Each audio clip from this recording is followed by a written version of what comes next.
Hello, my name is NJ Franco, and these are my thoughts on The Soul's Guide to the After Death by Gwenna Laithland. Now, first off, Gwenna Laithland is actually a fellow YouTuber who goes by the name of The Pleasant Peasant, and I'll go ahead and link her channel down below in the description box for those of you who want to check it out. But basically, at least as of late, she's been making a lot of book-related content, especially promoting her written works. Soul's Guide to the After Death for one, but also more recently, her newest book, which isn't even out yet, called Thinky Thoughts, which I'm probably going to check out as soon as it releases in April, last I heard. But anyway, she's been making a lot of book-related content. She also makes some parenting videos, and she makes all kinds of stuff. So I'll just put a link down below for you to check out. And you can kind of decide what she's all about.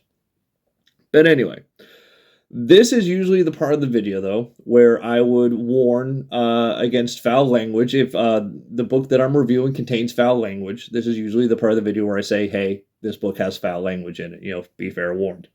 But I don't have to do that in this video because Gwenna, God bless her, she does that for me because at the beginning of the book, before it even really starts, she warns against foul language as well as any other possible trigger warnings that may come up throughout her book, to include SA, child abuse, death. I don't think anyone's too surprised by that, but all the trigger warnings. And you know what? God bless Gwenna for doing that and doing her due diligence for her readers. So bless her on that. Okay, I appreciate it. Made my job a lot easier. So moving on, what's this book about? So it's about Susan Chambers, who is, well, spoilers, Susan's dead, but I don't think anyone's too surprised by that. So Susan Chambers gets hit by a bus in chapter one, dies. So now she spends the rest of the book with her soul's guide, Aurora, as her guide, guides her through what they call the after death, or which is basically like the afterlife, heaven, whatever you want to call it, but they call it the after death. So Aurora, Susan's guide, almost literally guides her through memory lane, okay? Because she takes her to this hall with all these doors, and if you go into any of these doors, she's basically able to, Susan's able to relive basically any memory from her past, and they're able to use those memories to kind of decide what kind of life she lived and whatnot. And one thing that kind of keeps on coming up throughout the book, one thing that's a big discussion point, is what makes a bad person. Because Susan, she believes she was a bad person, okay? Because through life she was manipulative. She was constantly stepping on people's backs, doing whatever she had to do to get to where she wanted to be, and she didn't care who she hurt because of it. And so she was like, "Look, I was a bad person." And Aurora's like, "Well, that's maybe not. From a certain perspective, maybe you weren't a bad person." One example that she brings up, with the help of one of these memories, is how Susan once fired one of her employees, and Susan was like, "See, I was a bad person. I fired this person, because I didn't like them or whatever." And Aurora's like, "Well, because you fired them, though, later on in life, they were able to, this person that got fired, was able to realize their life dream of wanting to become a fashion designer, and they became very happy, and they couldn't have achieved that goal if you hadn't fired them." And Susan was like, all like, "Well, that wasn't, my intention. I did it out of just being, mean because I didn't like this person." And it's a whole thing, so it's constantly going back and forth. And I don't think there really is ever a definitive definition of what a bad person is. It's very subjective or objective. I don't know that there's between subjective and objective, but it's very opinionated on what makes a bad person, and it's just this constant ongoing discussion that I really loved about this book. Now, some additional thoughts I had on this book is one, there's a lot of pop culture references in this book. For instance, Doctor Who, The Matrix, Harry Potter, and with them constantly talking about how in the after death, time works differently and whatnot. Of course, they had to make the Doctor Who reference of time is a great big ball of wibbly wobbly, timey wimey stuff, or whatever. I don't know the quote. I don't really watch Doctor Who. My wife does, but they have that quote in there as well, and so there's a lot of pop culture references in it. Um, Now, one thing that I don't know if I'd say this was a complaint, just kind of weird, is chapter two is very, very long. Okay, and then after chapter two, because I listened to this on audiobook. I was listening to chapter two, and I'm like, man, this chapter is very, very long. And then once it ended, the next chapter was called Chapter Two Continued. Not chapter three, just chapter two continued. I'm like, okay, well, that's weird, but whatever, fine, moving on. And chapter two continued was also a very long chapter, but whatever. And then after that, you'd think they would move on to chapter three, but no. Chapter three was chapter two, yes, it's still going, or yeah, it's still going, something like that. Okay, so there was chapter one, chapter two continued, chapter three, or chapter two, yes, it's still going. So in a sense, there was 4 chapters, but there was also really 2, and I don't know, the chapters were weird. It's not really a complaint, it was just that's an interesting way of doing things.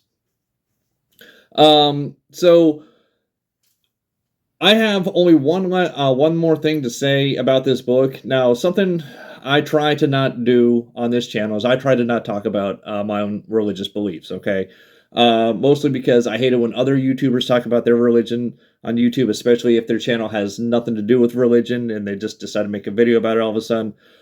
But I feel with what the subject matter of this book is, the after death and whatnot, or a hypothetical after death, afterlife, whatever, that there are some things that are mentioned that kind of like related to me in my own religious beliefs, and I'd like to take a moment to talk about that. But I want to give you all fair warning, so if you don't care to hear about my own religious beliefs, by all means, leave the video now. This is the last thing I'm going to talk about, so there's not going to be anything else after this that you might miss.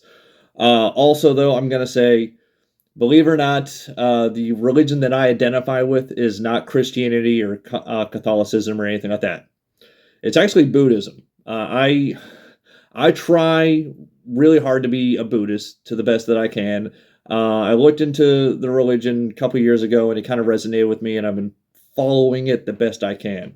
And there are some things that happen in this book that made me think, maybe, Gwenna, has done a lot of religious like research or whatever, because I feel like parts of the book may have at least been inspired by the Buddhist religion, okay? Mostly surrounding how,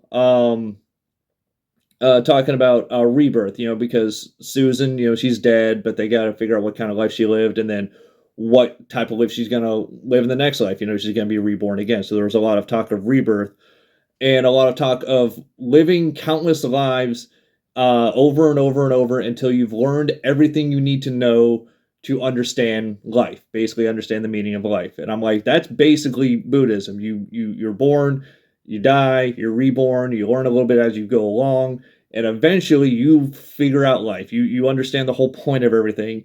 And once you figure out life, achieve enlightenment, or what Buddhists call nirvana, you basically then cease to exist. You figured out life, so now you no longer exist.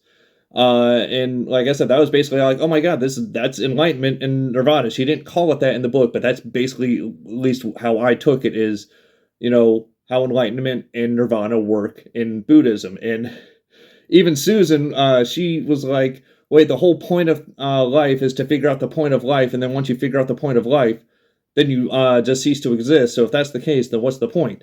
And yeah, that might not make sense to all of us, but that's also kind of the point, at least with nirvana and whatnot, is, you can only truly understand it once you understand it. So try to, like, it's confusing. Like, unless you've achieved enlightenment and nirvana, you can't possibly understand it. It doesn't make sense. So, and, I think it was basically kind of getting at that. And the only other thing, again, this still kind of follows religion a little bit, is one of the first things Aurora, her guide, mentions is that that Susan can basically talk to, that all the gods that she may know about, they all exist. The Christian God, but also, all the different gods, and she can talk to them or schedule an appointment with them and talk to them. And when I heard that, I'm like, okay, well, I'm Buddhist, and most Buddhists don't really believe in a god or anything like that. So I'm like, if this were me, who would I want to meet? And I thought about it for a minute, and honestly, maybe I just read too much Rick Riordan, okay? Because I've been reading the Kane Chronicles lately, and I would want to meet Anubis, the Egyptian god of death, because at least according to Rick Riordan, the Egyptian god of death, Anubis, is very friendly and nice and caring, which uh, doesn't seem to make sense for the god of death, because he's very, hey, how you doing, how you feeling, yeah, you're dead now, but that's okay, how are you, she, and I talked to my wife about this, how I'm like, in the Kane Chronicles, Anubis is all friendly and like talking to this, like, hey, how you doing, you okay, whatever, all like almost like a therapist. And I'm like, that doesn't make sense to me. And my wife was like, actually, it makes perfect sense. You got, people who are dead trying to comprehend, what's going on to them. So of course the God of death, or at least in Egypt, would be like, hey, how you doing? How you feeling? Oh, let me explain things. And he's just super friendly and super nice. And I would want to meet Anubis just to see if that was true, because Rick Riordan says that he's that way. My wife says, he would, if Anubis did exist, he would be, super nice and friendly and whatnot. And I don't know. And I guess who better to help me understand death than, a god of death. But anyway, so that's it. I I actually cannot believe how long this book review has been going, because this whole book, the whole book, is 180 pages, so it's a relatively short read. And I've been going at it for over 10 minutes. So I'm surprised that this review lasted this long. But anyway, very good book. I'm super excited to read Gwenna's next book, Thinky Thoughts. I don't even know what it's about yet, but just the title alone and the fact that how much I love this book, I want to read that when it comes out in, like I said, I think April.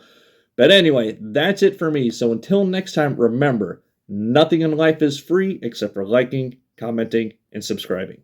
See ya.